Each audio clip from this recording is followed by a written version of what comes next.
Hey everybody, it's Tammy with Art by Tammy Lassiter. Today we are going to paint a very loose and abstract beach scene. Join me.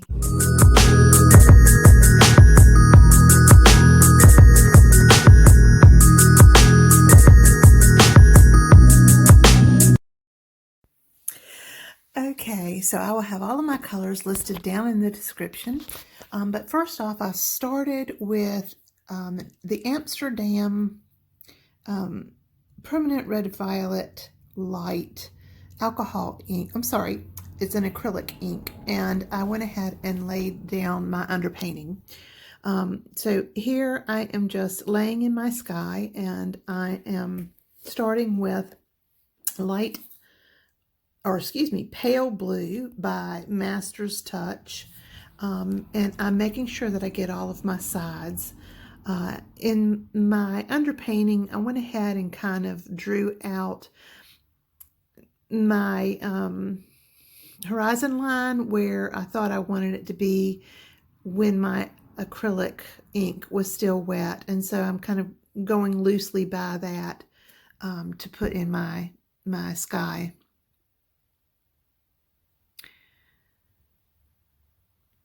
So I'm just painting along with my pale blue color, and I'm trying to keep some of that underpainting down. I want to see some of that pink through.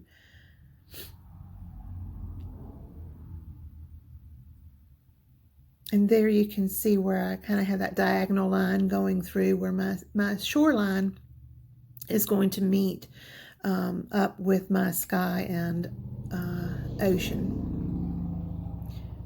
And I'm trying to keep the sides of my painting in line with where I want my colors to go. And so next I'm going to pick up a little bit of my viridian while my paint is still wet and just kind of blot that in. There's really not a lot of rhyme and reason. I'm flipping my brush as I go, and that helps me to keep some of that that pink background.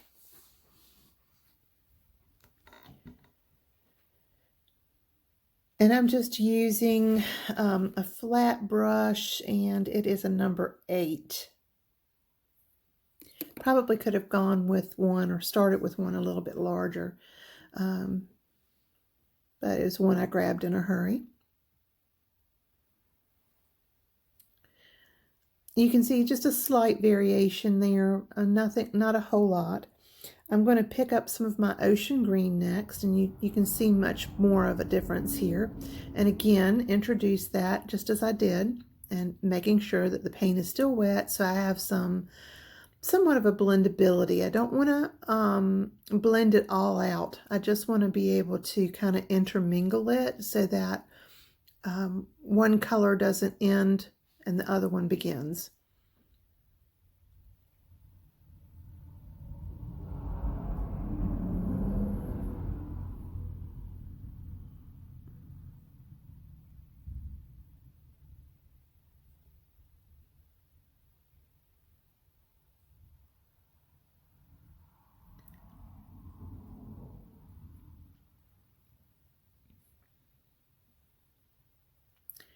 And now I've just picked up some white without rinsing my brush, and I'm going to bring that down to the remainder of the sky formation.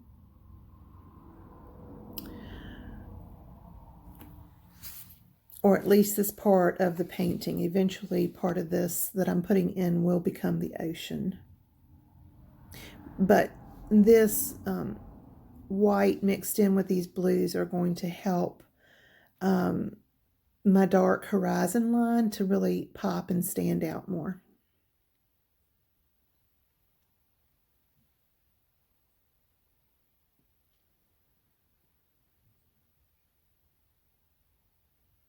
And this piece is going to be part of a gift box set that I've been working on for spring and Mother's Day and graduation. And I hope to continue these just to make it easy gift shopping for my customers as well. So this is just a very quick piece.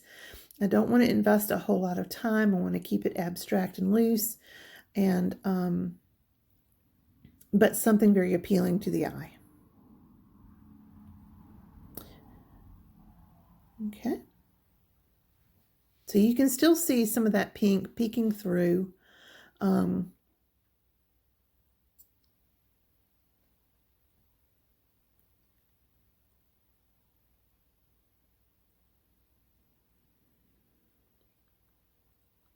I've rinsed off my brush, and now I'm going to pick up some of my phthalo green, or maybe some of my white. Oh, I'm going to go ahead, sorry, I'm going to go ahead and start working on my sand next. It's important to go ahead and lay that sand down, and for that I'm just using some of my raw sienna and white, my titanium white mixture. And I'm just starting off with a base. With sand in the ocean, you really want to kind of see some highs and lows in the color. And so I'm just laying it along that shoreline there and getting down a base color for my shoreline.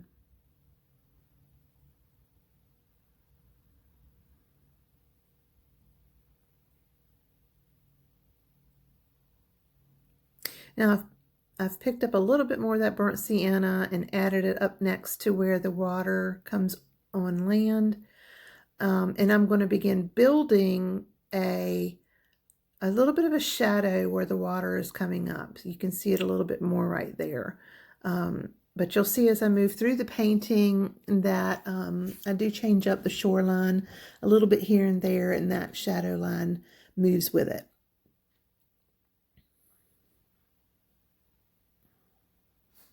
So making those little hashing motions with my brush kind of helps with that, with demonstrating those highs and lows that you see in sand.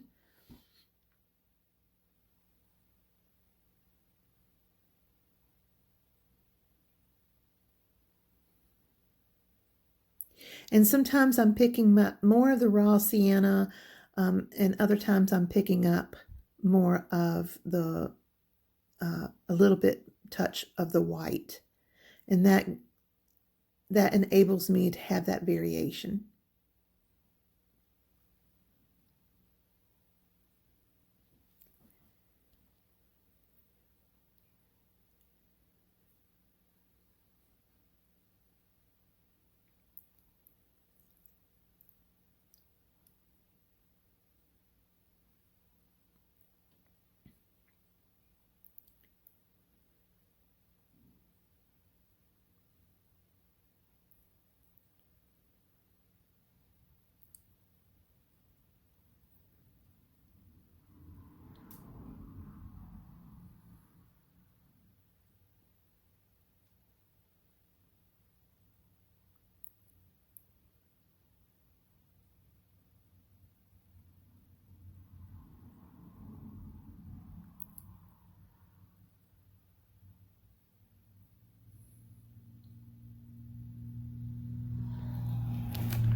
All right, I'm rinsing my brush, and I have that in.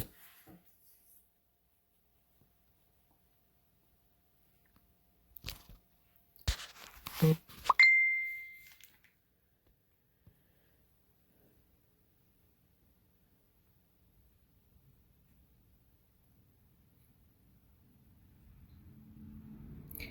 now I'm going to pick up my phthalo green mixture and paint, and I'm going to go ahead and draw in that horizon line and keeping it just as straight as I possibly can. Okay. And look at the difference. So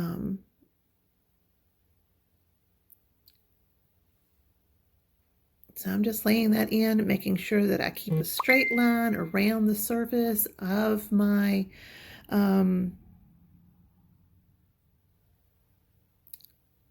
canvas. It's very, very important for your horizon line to be straight. And now, because my paint is still wet, I'm just kind of working some of that phthalo green into my lighter mixture to form the variations of color in the water. I'm also trying to keep some of my underpainting, and I'll be incorporating some of the colors of the sky into the water because the water is reflective.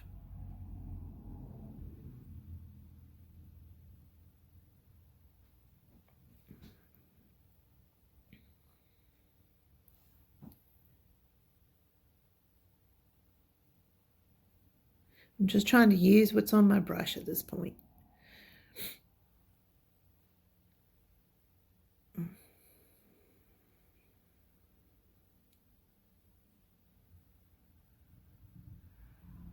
And sometimes it's necessary to get in there and use your fingers.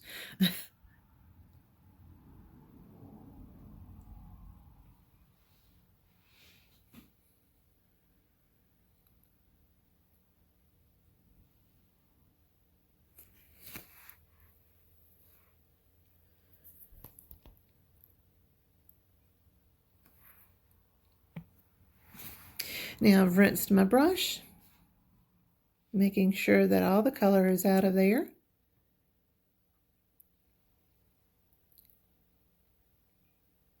Now I'm going in with just a little bit of my titanium white, and on the top of those darker edges there, I'm just laying down some of that white to make it look like waves.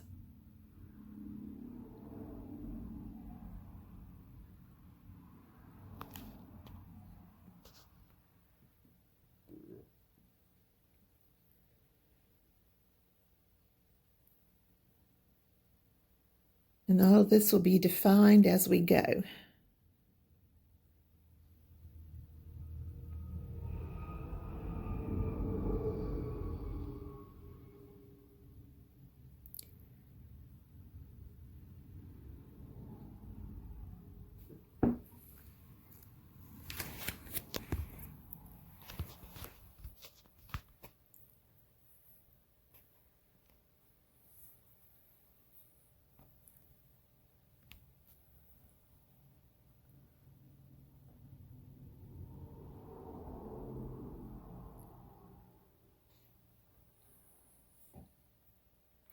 When you're making waves in your shoreline, you just want to play with it until it feels right.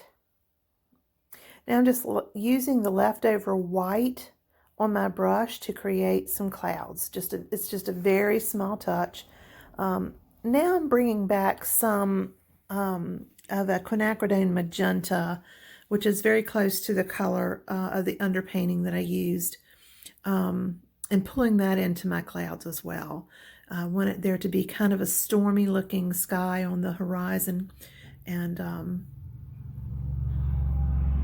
to accurately represent more of the raging ocean that will be in this particular painting. And so I'm just beginning a little bit to develop my cloud formation, and as my painting develops, I will go back and define those just a little bit more.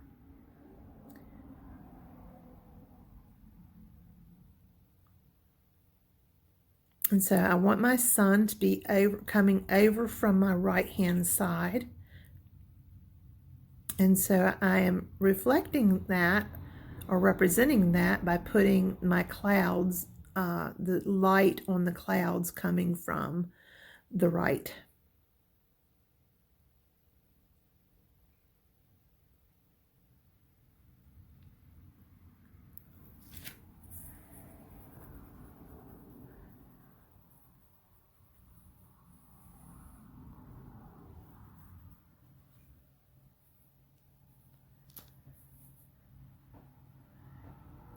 Just remember that just get in there and move the paint around. If you don't like it, you can always paint over it. If you make a mistake and your paint is wet and you feel like you need to paint over it, allow that area to dry and then do your painting over.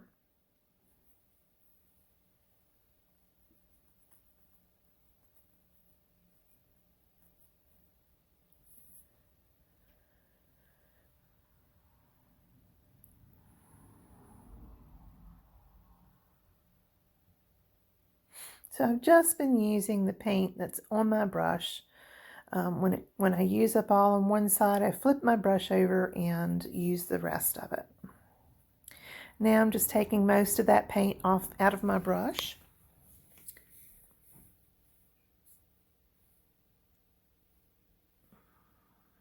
And flipping my canvas to the other side and continuing with the sky formation.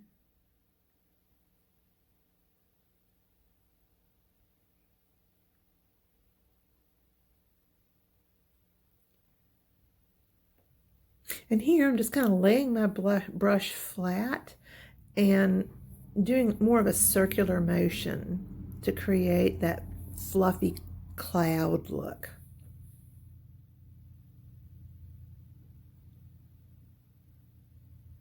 And again, with more of the quinachradone magenta.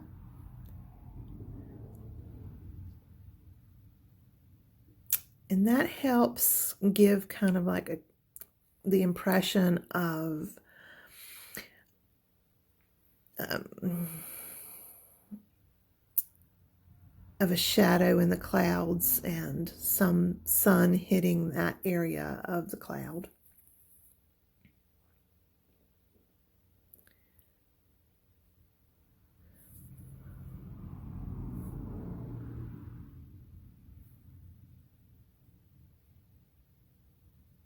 Or behind the cloud, I should say. So it gives a glow, in other words.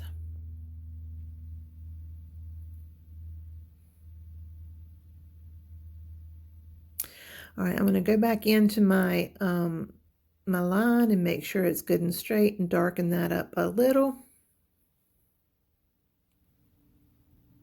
I'm sorry for my head being in the shot there.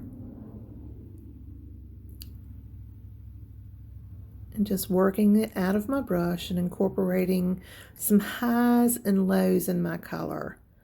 You got to remember that you want your color values to change. I still have some of the magenta on my brush and I'm adding that in.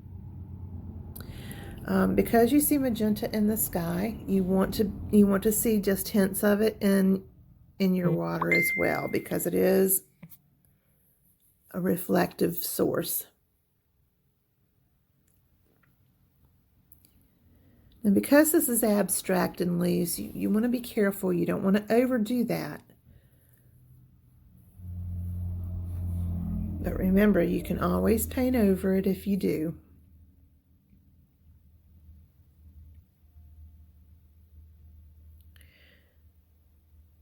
Now I've just taken all of that out of my brush and I'm moving that wet paint around a little bit, feathering it out some.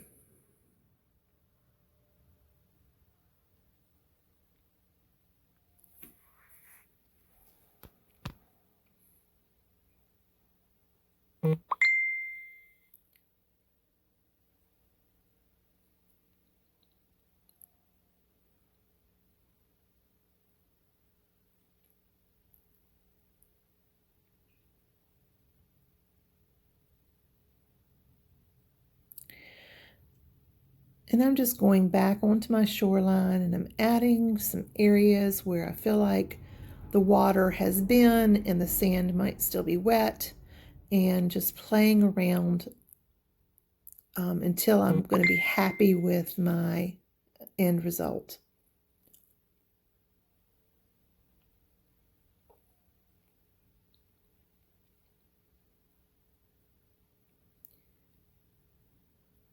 Now I'm going in again with just some of my titanium white, and I'm using the edge of my bristles, and I'm just tapping in, giving some texture, and changing and rotating my brush so that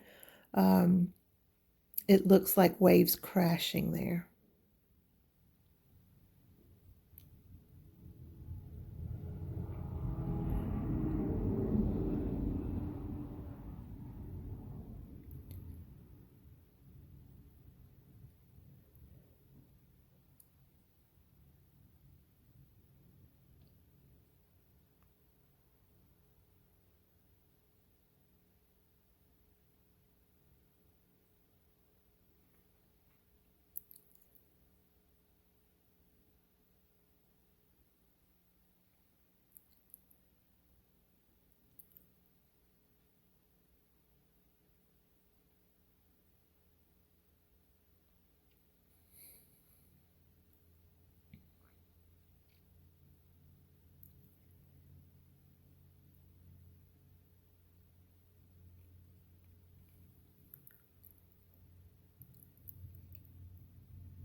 So I'm going in again with my burnt sienna, and I'm beginning to lay down just right on that water's edge, or tap in some of that burnt sienna, or raw sienna, excuse me, along that water, and creating a shadow again.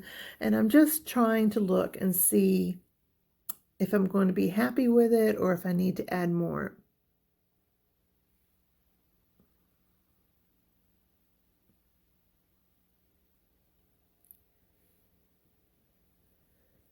And I apologize, my studio lights does tend to drown out what color looks like sometimes.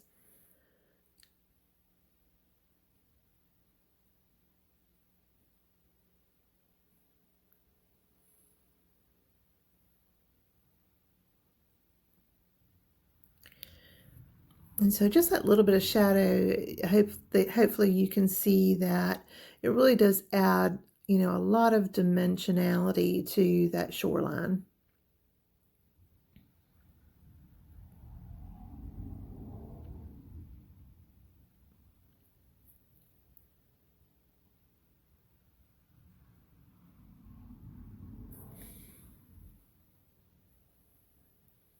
So I'm just kind of, again, using up some of that darker raw sienna, and I'm tapping it in, and I'm creating those highs and lows in the sand that's a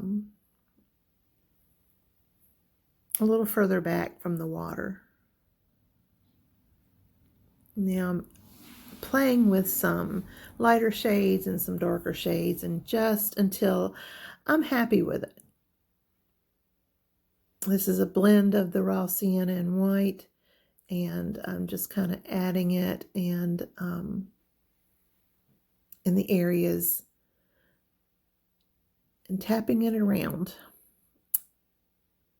And I'm liking it a lot better now.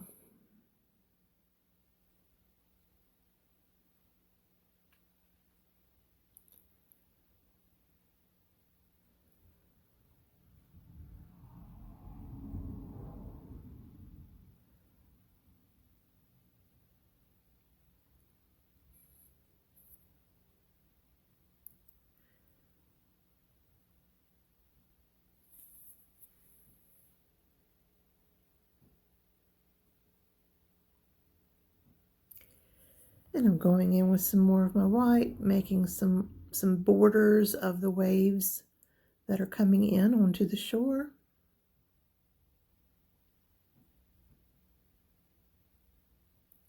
And I'm just tapping that in very loosely. Now remember, you really want some highs and lows. You'll see me add more color to these crashed waves because you want variation into your waves. You don't want it just white. Nothing in nature is one solid color.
So now I'm just adding a little bit of, I think it's ocean green into that white, just here and there, not everywhere, just because I need some highs and lows there.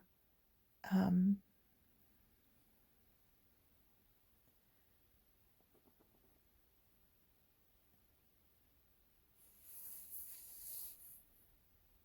you just have to play with it until it feels right to you.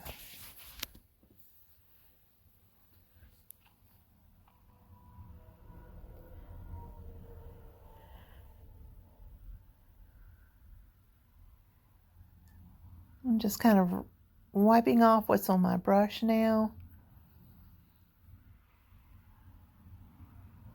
Putting it into the space. And you always want to be darker at the horizon and lighter as you move up to the front. But it doesn't necessarily mean that there shouldn't be some striations of your darker colors in your water.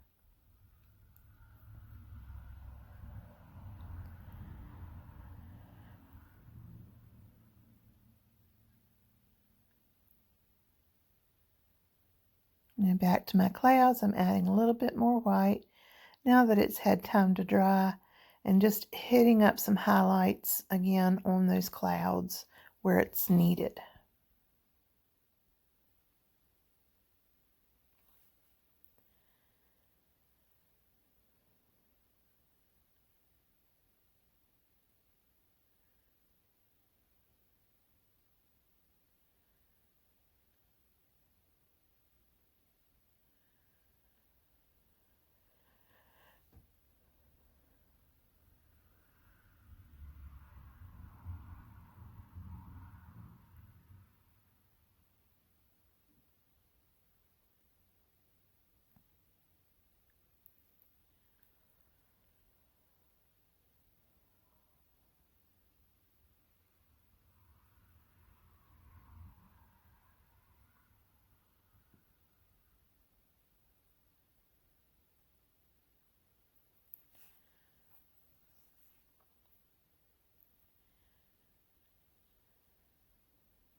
So I'm just going back again to my shadow line.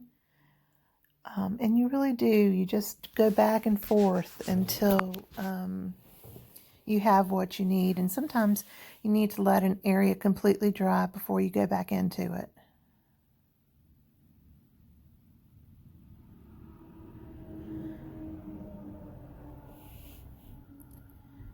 And I think this really, really helps adding this shadow line in.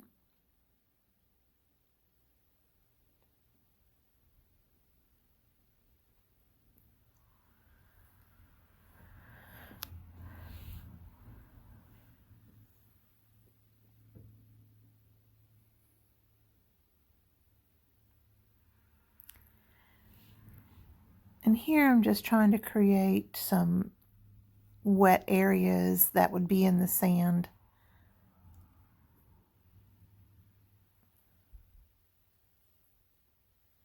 And I'm just skating the surface. I'm barely touching the surface with my brush.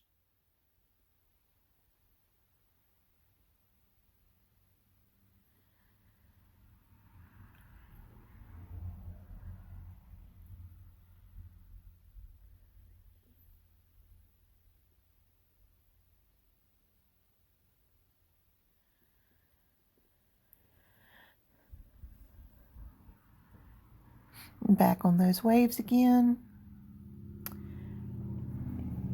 And now that the blue has dried that I put in there, I'm just going in and adding back some of the white. And this all helps it make it look a little bit more dimensional.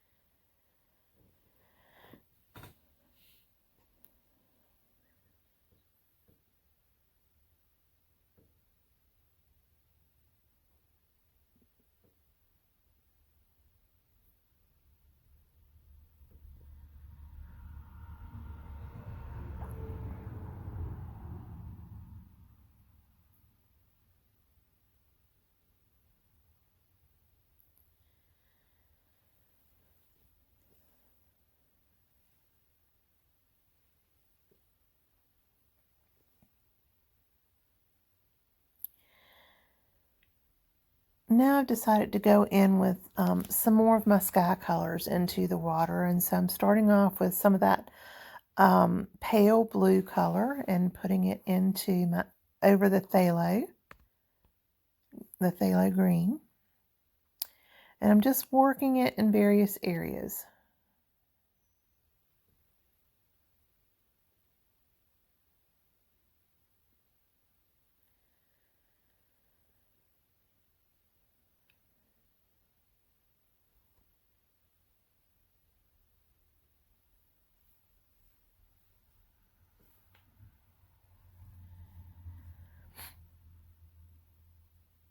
Now with my ocean green, that's kind of like an aqua color, the ocean green is. And to me, this helps give those waves a lot more dimension, much more reflectivity.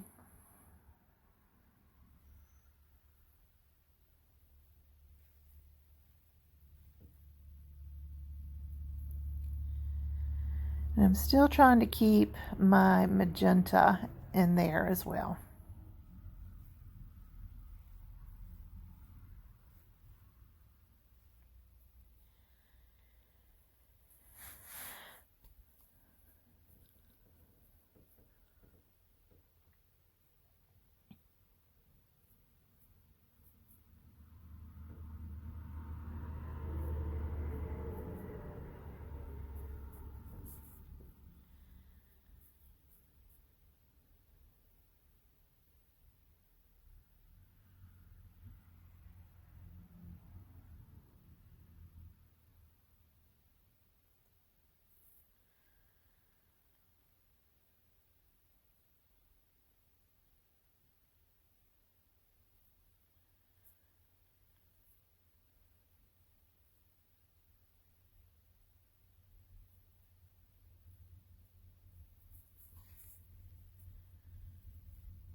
Now I'm going back in with my viridian green, and where we're on the underside of those waves, we want to make that shadow there. So where I've lost it, by adding the other colors, I'm going ahead and adding it back in.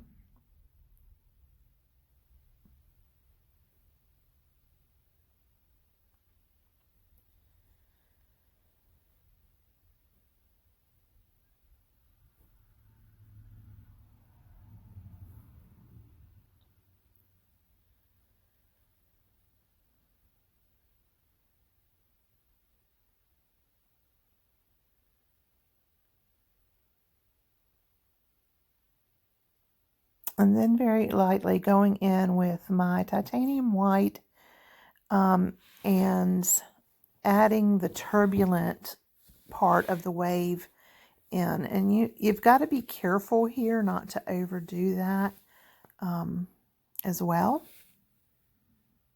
And watch your directionality.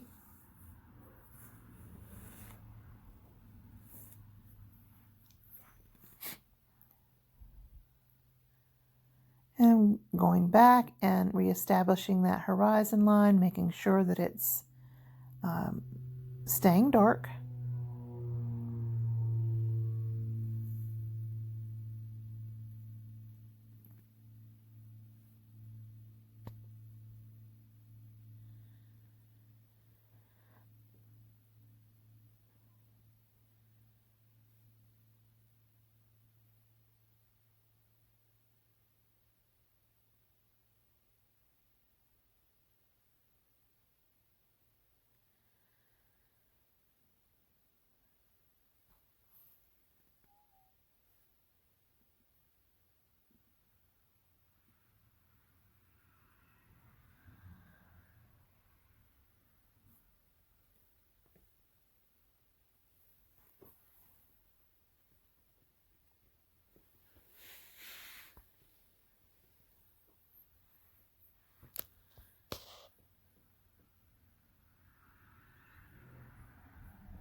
And there you have it, guys.